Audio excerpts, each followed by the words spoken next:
అందరికి వందనాలు. మన ప్రాతకాల ప్రార్థన ప్రారంభించుకుందాం. ప్రియులారా, ప్రార్థన చేసుకుందాం. ప్రేమ కలిగిన మా ప్రియ పరలోకమందున్న మా తండ్రి, మహాగణుడా, మహోన్నతుడా, ధవలవర్ణుడా, రత్నవర్ణుడా, 10,000 అతి కాంక్షణీయుడా, నీతిశిరుడా, న్యాయవంతుడా, యేసయ్యా, మీకే స్తుతులు స్తోత్రాలు వందనాలు చెల్లించుకుంటున్నాను. ఆయన మరొక పర్యాయం దేవా, మరి తండ్రి, ఈ రీతిగా వేకువజామున మీ సన్నిధి మేము వెతకడానికి మీరు మాకు అనుగ్రహిస్తున్నటువంటి ఈ మంచి సమయం కొరకు మీ స్తోత్రాలు చెల్లించుకుంటున్నాం. మేము ఒక్క దర్శనం చేసుకోవడానికి మాకు అనుగ్రహిస్తున్నటువంటి ఈ భాగ్యం కొరకు స్తోత్రాలు చెల్లించుకుంటున్నాం. దేవా, మరి తండ్రి, వేకువజామున మీతో ఈ సహవాసం మేము కలిగి ఉండడానికి మనకు అనుగ్రహిస్తున్నటువంటి ఈ గొప్ప ధన్యత కొరకు మీ స్తోత్రాలు చెల్లించుకుంటున్నాం. ఇదిగో ప్రభువా, మరి స్థుతుల మీద మీరు ఆశీర్వాదంగా మనం ప్రార్థన చేస్తున్నాం. మీకు స్తోత్ర. అలాగే మరి తండ్రి నాయన, 91వ కీర్తన విశ్వాసంతో నిరీక్షణతో చదువుకునే సమయం అంతటిని కూడా మా కొరకు దీవించండి, ఆశీర్వదించి మనం ప్రార్థన చేస్తున్నాం. మీ స్తోత్రాలు, వందనాలు నాయన. ఇదిగో కృప చూపించండి ఆయన, సహాయం చేయండి. అలాగే మరి తండ్రి, మీ వాక్యం వినే సమయం అంతటిని కూడా మా కొరకు దీవించమని ప్రార్థన చేస్తున్నాం. మీ పక్షంగా నిలబడబోయేటువంటి మా దైవజనుల్ని మరొకసారి మీ ఆత్మాభిషేకంతో నింపి దేవా, మీరే మాతో మాట్లాడమని ప్రార్థన చేస్తున్నాం. బాబా, మొదట మీ రాజ్యం మీ నీతిని వెతకమన్నారు, అప్పుడు అవన్నీ మీకు అనుగ్రహించబడుతుందని రీతిగా ప్రభా, వేకువజామున దేవా, ప్రారంభ గడియల్లో మీ రాజ్యాన్ని మేము వెతుకుతున్నాం, మీ నీతిని మేము వెతుకుతున్నాం ఆయన. దేవా, మరి తండ్రి, విషయాల్లో సహాయం చేయమని యేసయ్య సర్వశక్తి కలిగిన నామములో స్తుతించి ప్రార్థన చేసి అడిగి వేడుకుంటున్నాం పరలోకపు తండ్రి, ఆమెన్. సమయంలో కీర్తన చదువుకుందాం. పిల్లరా, మహోన్నతం చాటు నివసించేవాడే సర్వశక్తి నీడను విశ్రమించేవాడు. ఆయనే నాకు ఆశ్రయము, నా కోట, నేను నమ్ముకున్న నా దేవుడని నేను యెహోవాను గూర్చి చెప్పుచున్నాను. వేటకాని ఊరిలో నుండి ఆయన నిన్ను విడిపించును, నాశనకరమైన తెగులు రాకుండా నిన్ను రక్షించును. ఆయన తన రెక్కలతో నిన్ను కప్పును, ఆయన రెక్కల క్రింద నీకు ఆశ్రయం కలుగును. ఆయన సత్యము కేడమును డాలునై ఉన్నది. రాత్రి వేళ కలుగు భయమునకైనను, పగటి వేళ ఎవరు బాణమునకైనను, చీకటిలో సంచరించే తెగులునకైనను, మధ్యాహ్నం ముందు పాడు చేయు రోగమునకైనను నీవు భయపడుకుందువు. నీ ప్రక్కన 1000 మంది పడినను, నీ కుడి పక్కన 10,000 మంది కూలినను అపాయం నీ ఎద్దుకు రాదు. నీవు కనులారా చూచుండగా భక్తిహీనులకు ప్రతిఫలం కలుగును. యెహోవా, నీవే నా ఆశ్రయము అని నీవు మహోన్నతుడైన దేవుని నీకు నివాసస్థలముగా చేసుకుని ఉన్నావు. నీకు అపాయమేమీ రాదు, ఏ తెగులును నీ గుడారము సమీపించదు. నీ మార్గములన్నిటిలో నిన్ను కాపాడుటకు ఆయన నిన్ను గూర్చి తన దూతలకు ఆజ్ఞాపించును. నీ పాదములకు రాయి తగలకుండా వారు నిన్ను తమ చేతుల మీద ఎత్తుపట్టుకుందరు. నీవు సింహములను, నాగుపాములను త్రొక్కెదవు, కొదమ సింహములను, భుజంగములను అనగత్రొక్కెదవు. అతను నన్ను ప్రేమించున్నాడు గనుక నేను అతన్ని తప్పించదును. అతడు నా నామం ఎరిగిన వాడు గనుక నేను అతన్ని గనపరచెదను. అతడు నాకు మొరపెట్టగా నేను అతనికి ఉత్తరం ఇచ్చేదను. శ్రమలో నేను అతనికి తోడయుండెదను. అతను విడిపించి అతన్ని గొప్ప చేసేదను. దీర్ఘాయు చేత అతనిని తృప్తిపరచెదను. నా రక్షణ అతనికి చూపించదను. ఆమెన్. సమయంలో మన దేవుని వాక్యం విందాం. పిల్లరా, ప్రియమైన వారలారా, ఈ ఉదయకాలం ఫిబ్రవరికి వ్రాయబడినటువంటి పత్రిక 1వ అధ్యాయం 7-8 వచనాలు. తన దూతలను వాయువులుగాను తన సేవకులను అగ్నిజ్వాలలుగాను చేసుకునేవాడు అని తన దూతలను గూర్చి చెప్పుచున్నాడు. 14వ వచనం. వీరందరూ రక్షణ అను స్వాస్యము పొందబో వారికి పరిచారము చేయుటకై పంపబడిన సేవకులైన ఆత్మలు కారా. ప్రార్థన చేసుకుందాం. పరిశుద్ధుడైన ప్రభువా, మీకు స్తోత్రాలు తండ్రి. దేవదూతల పరిచర్ను గూర్చి మేము ధ్యానించేటటువంటి విషయాలు మాకు క్షేమం కలిగించినట్లు కృప దయచేయమని, ఈ డివోషన్ను దీవించమని యేసు ప్రభువా నామములో ప్రార్థిస్తూ ఉన్నాం తండ్రి, ఆమేన్.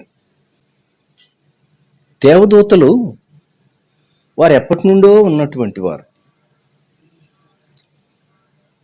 మనము సృష్టింపబడక మునుపు ఉన్నటువంటి వారు. భూమి సృష్టింపబడక మునుపు ఉన్నటువంటి వారు. మరి అటువంటి వారిని గూర్చి మనం తెలుసుకోవటం, వారు మనకు పరిచర్య చేసేటటువంటి వారు అయినప్పుడు వారిని గూర్చి మనము ఖచ్చితంగా ధ్యానం చేయటం మంచిది కాదా? వీరు ఎప్పటి నుంచి ఉన్నవారు, ఎప్పటి వరకు ఉంటారు అని ఆలోచిస్తే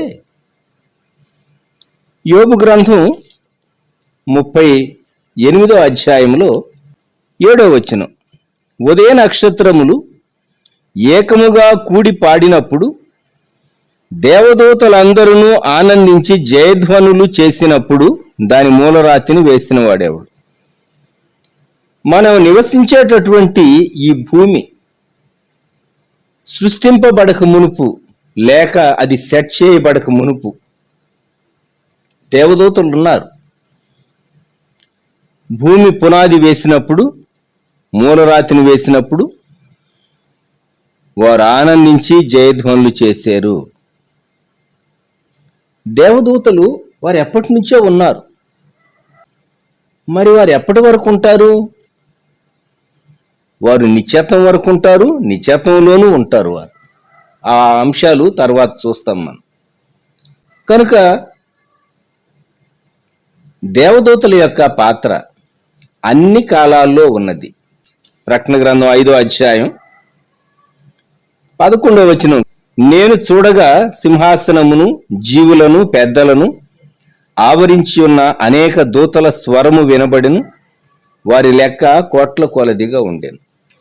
ప్రకటన గ్రంథంలో 21వ అధ్యాయం 12వ వచనం గమనిస్తే, ఆ గుమ్మముల యొద్ద 12 దేవదూతలుండ్రి, అంటే 12 మంది. సో విశ్వాసికి దూతలకు అవినాభావ సంబంధం ఉన్నది. ఒక పర్యాయం ఒక వృద్ధుడు హాస్పిటల్లో అడ్మిట్ అయ్యాడు.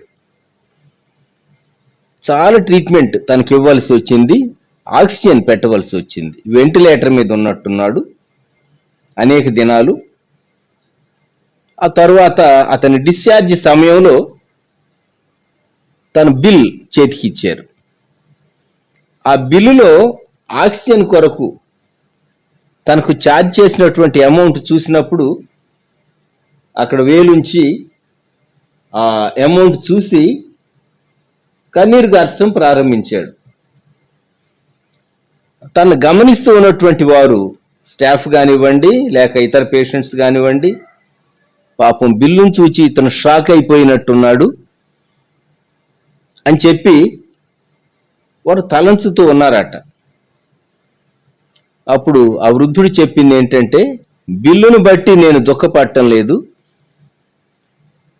దేవుడు ఇన్ని సంవత్సరాలు నాకు ఆక్సిజన్ ఉచితంగా అందిస్తూ వచ్చాడు, ప్రాణవాయువు ఉచితంగా అందిస్తూ వచ్చాడు.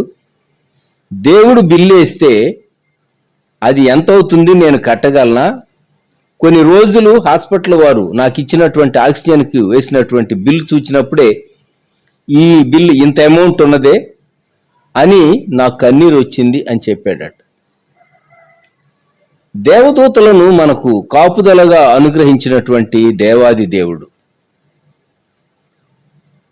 మనము దేవునికి దేవదూతలను బట్టి మనం ఎన్ని మార్లు స్తుతి చెల్లించాం, ఎంత స్తుతి చెల్లించాం? మనల్ని కాపలా కాసేటటువంటి దేవదూతలను దేవుడు భూమి మీద ఉంచాడు. అన్ని సమయాల్లో నీవు దేవుని సొత్తుగా మారిన తర్వాత, దేవుని ఆస్తిగా నీవు మారిన తర్వాత, అంతకు మునుపు కూడా దేవుడు కృప మాత్రం, యేసు ప్రభువును నమ్మక మునుపు కూడా కృప ఉన్నది విశ్వసించినటువంటి వ్యక్తికి. అయితే అది కొంత మట్టుకే పరిమితమైంది, జ్ఞాపకం పెట్టుకోండి. నీవు మారు మనసు పొందటానికి దేవుడు నిన్ను ప్రేరేపిస్తూ, దేవుడు లోకానికి అనుగ్రహించే సహజమైనటువంటి ప్రొటెక్షన్ నీకు ఇస్తాడు. దేవుడు సృష్టిని క్రమంలో ఉంచాడు. ఆ క్రమంలో ఉంచటంలో సహా దేవదూతల యొక్క పాత్ర ఉన్నది. ప్రకటన గ్రంథం 16వ అధ్యాయం 4వ వచనం నుండి, 3వ దూత తన పాత్రను నదులలోను జలధారాలలోనూ కుమ్మరింపగా అవి రక్తమాయను. అప్పుడు వర్తమాన భూతకాలములో ఉండు పవిత్రుడా, పరిశుద్ధుల రక్తమును ప్రవక్తల రక్తమును వారు కార్చినందుకు తీర్పు తీర్చి వారికి రక్తము త్రాగనిచ్చితివి. దీనికి వీరు పాత్రులే. నీవు ఇలాగు తీర్పు తీర్చితివి గనుక నీవు న్యాయవంతుడువని జలముల దేవదూత చెప్పగా వింటిని. జలముల దేవదూత అనే మాట ఇక్కడ గమనార్హమైనది. దేవుడు మన కొరకు ప్రకృతిలో ఆయా ఎలిమెంట్స్ను కంట్రోల్ చేసే నిమిత్తం దేవదూతలకు ఈ బాధ్యత అప్పగించాడు అనేటటువంటి మాట మనము జ్ఞాపకం చేసుకుందాం. దేవదూతల యొక్క పరిచర్య బలమైనటువంటి పరిచర్య, ఘనమైనటువంటి పరిచర్య. పాత నిబంధన గ్రంథంలో మరి యెషయా గ్రంథంలో 37వ అధ్యాయంలో దేవుడు పంపినటువంటి ఒక దూత తాను చేసినటువంటి కార్యం, ఆ దినాల్లో దేవుని ప్రజలకు గొప్ప థ్రెట్ వచ్చింది. యెషయా గ్రంథం 37వ అధ్యాయం. హిజ్కియా దేవుని ప్రజలను పరిపాలించేటటువంటి రాజుగా ఉన్నాడు. అషూరు రాజు అయినటువంటి సన్హెరీబు దేవుని ప్రజలకు కీడు చేయటానికి తాను భయంకరంగా దేవుని పట్టణం మీదికి, దేవుని ప్రజల మీదికి తాను పంపించినటువంటి సైన్యము, అలాగే తాను తన డంబపు మాటలు, గర్వపు మాటలు, ఇవన్నీ యెషయా గ్రంథం 37వ అధ్యాయంలో మనం చదువుతాం. అప్పుడు హిజ్కియా చేసినటువంటి ప్రార్థన,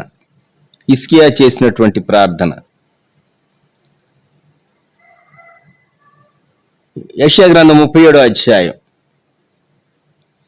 15వ వచనం నుండి, యెహోవా సన్నిధిని ఇట్లని ప్రార్థన చేసిన యెహోవా, కెరూబుల మధ్యను నివసించుచున్న ఇశ్రాయేలీల దేవా, భూమి ఆకాశములను కలుగు చేసిన అద్వితీయ దేవ, నీవు లోకమందున్న సకల రాజ్యములకు దేవుడవై ఉన్నావు. సైన్యములకు అధిపతియగు యెహోవా, చెవియొగ్గి ఆలకించుము. యెహోవా, కన్నులు తెరచి దృష్టించుము. జీవము గల దేవుడవైన నిన్ను దూషించుటకై సన్హెరీబు పంపిన వాని మాటలను చెవిని పెట్టుము. దేవుని ప్రజలను దూషించటం, నిజమైనటువంటి దేవుని దూషించటం చాలా భయంకరమైనటువంటి విషయం. దేవుడు హిజ్కియాకు కబురు చేశాడు. 33వ వచనంలో, కాబట్టి అషూరు రాజును గూర్చి యెహోవా సెలవిచ్చినదేమనగా, అతడు ఈ పట్టణములోనికి రాడు, దాని మీద ఒక బాణమైన ప్రయోగింపడు, ఒక కేడెమునైనా దానికి కనుపరచడు, దాని ఎదుట ముట్టడి దెబ్బ కట్టడు. ఈ పట్టణము లోపలికి రాక తాను వచ్చిన మార్గమునే అతడు తిరిగిపోవును. ఇదే యెహోవా వాక్కు. ప్రపంచంలో అనేక దేశాలను జయిస్తూ జైత్రయాత్ర చేస్తూ వస్తూ ఉన్నటువంటి ఈ అషూరు రాజు అయినటువంటి సన్హెరీబును ఆపగలిగిన వారు ఎవరు? దేవుడు ఆ రాత్రి ఒక దూతను పంపించాడు. ఒక దూతే. యెషయా గ్రంథం 37వ అధ్యాయం 36వ వచనం, అంతటా యెహోవా దూత బయలుదేరి అషూరు వారి దండుపేటలో 185,000 మందిని మొత్తెను. ఉదయమున జనులు లేవగా వారందరూ మృత కళేబరములుగా ఉండిరి. ఆ దూత వచ్చినప్పుడు, యెహోవా దూత 185,000 మంది. దేవుడు ఆజ్ఞాపిస్తే నాశనం చేసేటటువంటి ఆ దూతకు ఆజ్ఞాపిస్తే ఏ సైన్యమైనా నిలవగలదా? దేవుని శక్తి ఎదుట ఏ రాజ్యమైనా నిలవగలదా? కనుక యుద్ధాల్లో దూతల యొక్క పాత్ర ఉన్నది. 7 ఏండ్ల శ్రమల్లో కూడా సంఘం ఎత్తబడిన తరువాత ప్రకటన గ్రంథం 19వ అధ్యాయం 19వ వచనం,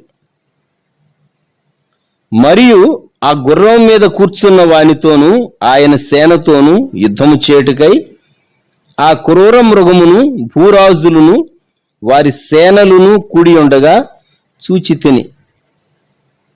ఆయన సేన, దేవుని సేన, దేవుని దూతలు, దేవుని సైన్యము, ఆయనకు సైన్యములకు అధిపతి అయిన యెహోవా అని పేరు ఉన్నది.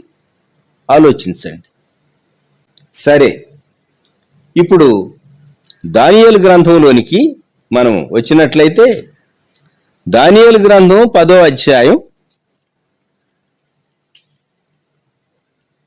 1వ వచనం. పారసీక రాజుకు కోరెషు పరిపాలన కాలములో 3వ సంవత్సరమున బెల్తెషాజరు అను దానియేలునకు ఒక సంగతి బయలుపరచబడెను. ఎలా బయలుపరచబడిందంటే దర్శనము వలన అని అక్కడ వ్రాయబడి ఉన్నది. నేను దుఃఖం పొందాను అంటున్నాడు 2వ వచనంలో. ఏమి సంభవించబోతుందో అర్థమైతే మరి హృదయం ఉన్నటువంటి వారు దుఃఖపడక ఏడవక ఏం చేస్తారు ఆలోచించండి.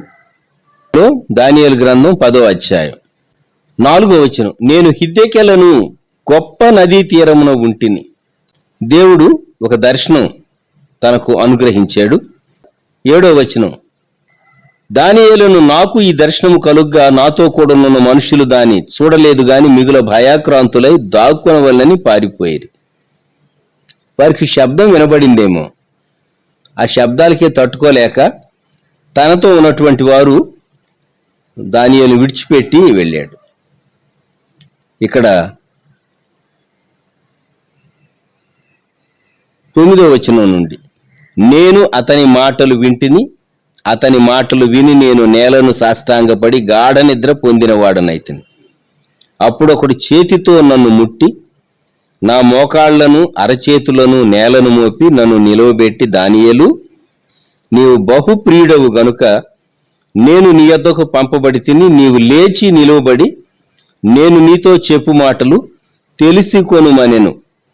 అతడి మాటలు నాతో చెప్పగా నేను వణకుచూ నిలవబడి తిని.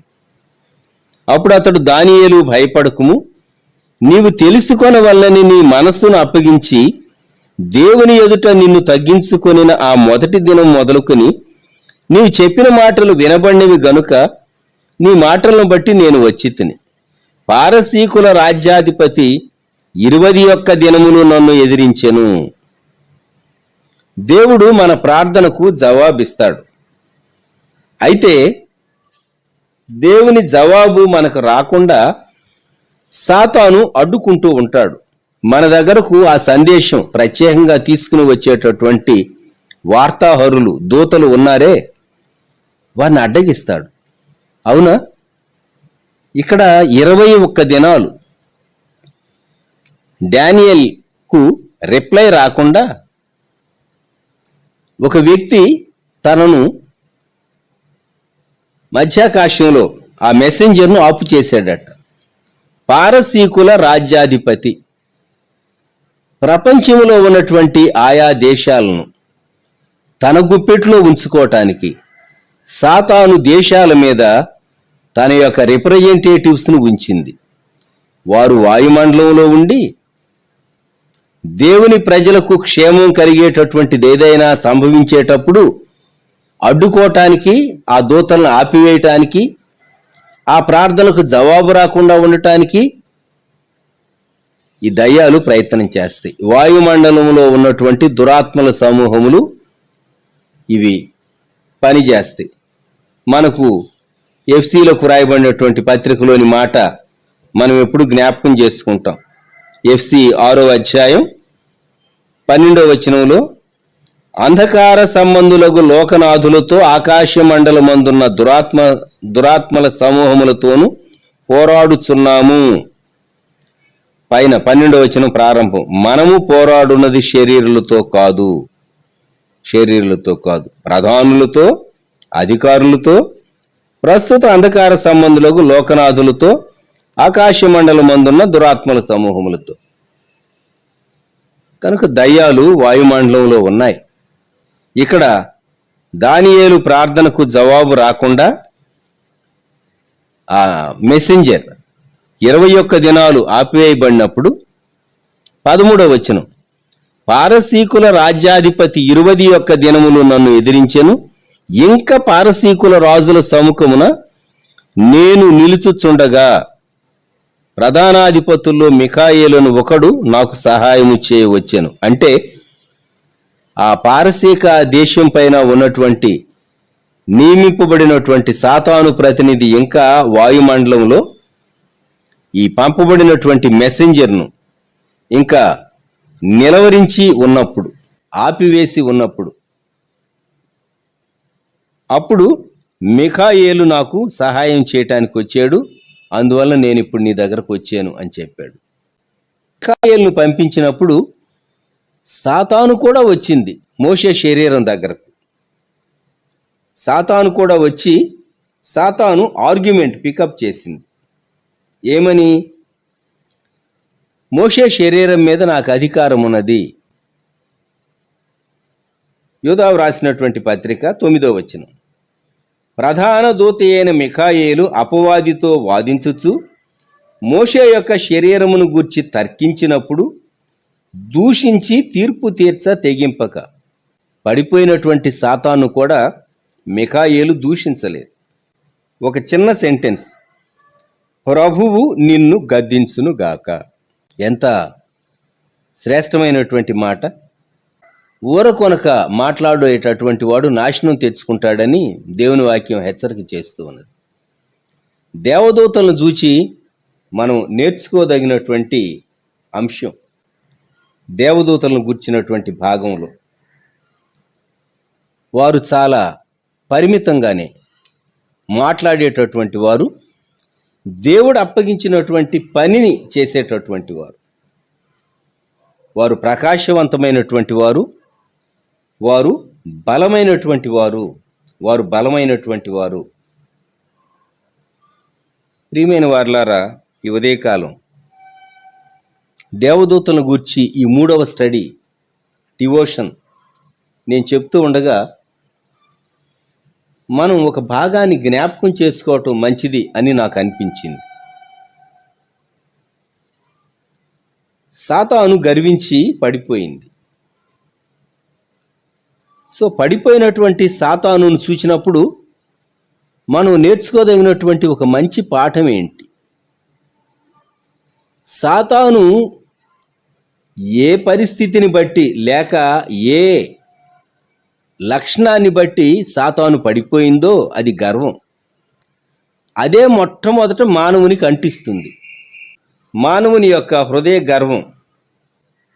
ఈ గర్వం అతిశయానికి, డంబపు మాటలకు దారితీస్తుంది. దేవదూతలను గురించి మనము జ్ఞాపకం చేసుకునేటప్పుడు పడిపోయినటువంటి దూత సాతాను, తనతో పాటు తనను వెంబడించినటువంటి వారు కూడా పడిపోయారు. యోదావు రాసినటువంటి పత్రికలో 6వ వచనం, మరియు తమ ప్రధానత్వమును నిలుపుకొనక తమ నివాస స్థలమును విడిచిన దేవదూతలను మహాదినమున జరుగు తీర్పు వరకు కటిక చీకటిలో నిత్యపాశములతో ఆయన బంధించి భద్రము చేశాను. అంటే బంధించబడినటువంటి దూతలు కొందరు ఉన్నారు, బంధించబడినటువంటి పడిపోయిన దూతలు కొందరు ఉన్నారు. అదే ప్రకటన గ్రంథంలో 9వ అధ్యాయం 13-14 వచనాల్లో 6వ దూత బూర ఊదినప్పుడు దేవుని ఎదుట ఉన్న సువర్ణ బలిపీఠం యొక్క కొమ్ముల నుండి ఒక స్వరము, యూఫ్రటీసు అను మహానది యొద్ద బంధింపబడి ఉన్న 9 దూతలను వదిలిపెట్టుమని బూర పట్టుకుని ఉన్న ఆ 6వ దూతతో చెప్పుట వింటిని. ఓ ప్రక్క బంధించబడిన దూతలు ఉన్నారు, ఇంకో ప్రక్క వాయుమండలంలో పనిచేసేటటువంటి దూతలు విస్తారంగా ఉన్నారు. వీరందరూ ఫాలెన్ ఏంజల్స్, పడిపోయినటువంటి దూతలు లేక దయ్యములుగా మారినటువంటి వారు.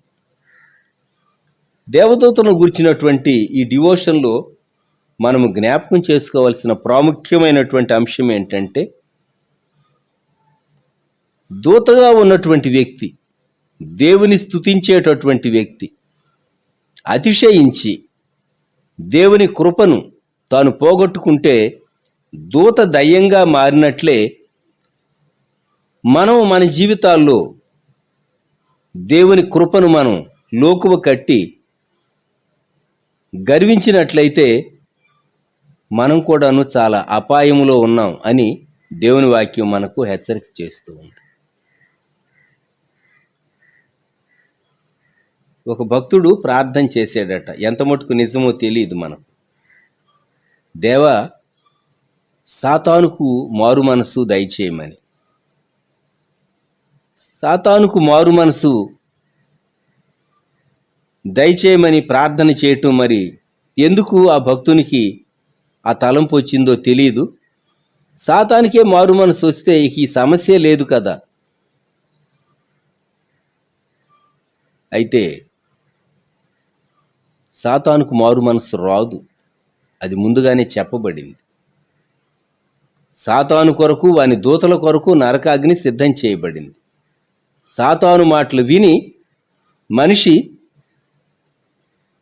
యేసుక్రీస్తు ప్రభు యొక్క ప్రేమను, కృపను, ఆయన రక్తాన్ని తృణీకరించి మారు మనస్సు పొందక, దేవుని నిజమైనటువంటి దేవుని గ్రహించక, సాతానుకు అప్పగించుకొని తన శరీరాన్ని, తన మనస్సును, తన యొక్క జీవితాన్ని, తన టాలెంట్స్ను అప్పగించుకుని మనిషి నష్టపోతూ ఉన్నాడు.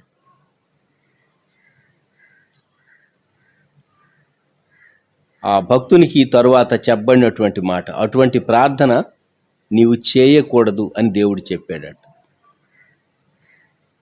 మీరు నా నామున నన్ను ఏమడిగినా చేస్తానని దేవుడు అన్నాడని తీసుకుని మనం మన ఇష్టం వచ్చినట్టు ప్రార్థన చేయకూడదు. జ్ఞాపకం పెట్టుకోండి, ఆ ప్రార్థన నీవు చేసి ఉండకూడదు అని దేవుడు చెప్పాడట ఆ భక్తునితో. జాగ్రత్త సుమ, సాతాను దూతల కొరకు నరకాగ్ని సిద్ధం చేయబడింది. సాతానే మానవునిలో గర్వం తలెత్తేటట్టు చేసి, అతిశయం తలెత్తేటట్టు చేసి పడిపోయినటువంటి దూత. లోకంలో ఈ చెడుకంతటికీ కారణమవుతూ ఉన్నాడు. అందుకే దూతల గురించి మాట్లాడుకుంటూ పడిపోయిన దూత, చెడిపోయిన దూత సాతానుతో ఉన్నటువంటి అనేక మంది ఫాలెన్ ఏంజల్స్, వారు మనకు ఒక హెచ్చరికగా ఉంటూ ఉన్నారు. దయచేసి నేను ముగింపులోనికి వస్తూ ఉన్నాను. దేవదూతల గురించినటువంటి కొన్ని ప్రశ్నలు. ఎందుకు వీరికింత ప్రాముఖ్యత? వీరు ఎప్పటి నుంచి ఉన్నారు? వీరు ఎప్పటి వరకు ఉంటారు? అలాగే నిత్యత్వంలో వీరి యొక్క పని ఏంటి? వారి సంఖ్య ఎంత ఉన్నది? పాత నిబంధన కాలములో దేవదూతల యొక్క రోల్ ఎటువంటిది? అలాగే మరి నూతన నిబంధన కాలంలో దేవదూతలు గత దినాల్లో చూచాం. మరియమ్మ దగ్గరకు గ్యాబ్రియల్ వచ్చి చేసినటువంటి సంభాషణ, అనౌన్స్మెంట్ చేసినటువంటి ఆ కార్యాన్ని గురించి దేవదూతలు చక్కని హెవెన్లీ క్వైర్, సర్వోన్నతమైన స్థలముల్లో దేవునికి మహిమ, ఆయనకి ఇష్టలైన మనుషులకు భూమి మీద సమాధానం అని పాటలు పాడేటటువంటి దేవదూతలు ఉన్నారు. ఇలాగ దేవదూతల్లో రకరకాలు ఉంటూ ఉన్నారని, భూమి ఈ సృష్టి చేయబడినప్పుడు, లేకుంటే భూమికి పునాది వేసినప్పుడు దేవదూతలు ఉన్నారని, అలాగే దేవదూతలు మనకు తెచ్చే సందేశాన్ని అడ్డుకునేటటువంటి సాతాను లేక సాతాను అనుచరులు ఉంటారని మనము జ్ఞాపకం చేసుకుంటూ ఉన్నాం. ప్రకటన గ్రంథంలో మీరు చదివితే దూత దూత దూత, ఏంజల్ ఏంజల్ ఏంజల్ అనే మాట ఎన్నోసార్లు కనబడుతుంది. దయచేసి ఈ దినం మనం ప్రభు వైపు చూచి ప్రార్థన చేసుకుందాం, తలలు వంచుతాం. ప్రేమగల మా యేసు ప్రభా, మేము దేవదూతలను గూర్చి, దేవదూతలు మనుషులకు చేసే పరిచర్యలను గూర్చి మేము మాట్లాడుకుంటూ వచ్చాం. ప్రియతండ్రి, సహాయము చేయండి, కృప చూపండి. అదృశ్య రీతిగా ఉండి మాకు పరిచర్య చేస్తున్నటువంటి దేవదూతలను గూర్చి మేము చాలినంతగా మీకు స్తుతి చెల్లించడానికి సహాయం చేయమని ప్రార్థన చేస్తూ ఉన్నాం. కృప చూపండి, కృప చూపండి. ప్రియ ప్రభా, మీకు స్తోత్రములు, స్తుతులు, వందనాలు. ఈ ప్రాతకాల సమయంలో తండ్రి, మమ్ములను మీ బలిష్టమైనటువంటి హస్తములకు అప్పగించుకుంటూ మీరు మాకు అనుగ్రహించినటువంటి వాక్య శక్తిని, వాగ్దాన బలమును మేము కలిగినటువంటి వారంగా మా జీవితంలో సాతాను మా మీద చేసే ప్రతి దాడిని మీ వాక్యం ద్వారా మేము తిప్పికొట్టగలిగేటటువంటి ఆత్మీయ బలము, శక్తి మాలో పెంపొందింపు చేసి నడిపించుము, తోడయుండుము, మహిమను పొందుము. యేసుక్రీస్తు ప్రభు యొక్క పునరుద్ధాన నామంలో ప్రార్థించి స్తుతించి వేడుచూ ఉన్నాము తండ్రి. ఆమెన్. మన ప్రభు అయిన యేసుక్రీస్తు వారి కృప, దేవుని ప్రేమ, పరిశుద్ధాత్ముని అన్యోన్య సహవాసం సదాకాలం సంఘమునకు తోడై ఉండును గాక. ఆమేన్.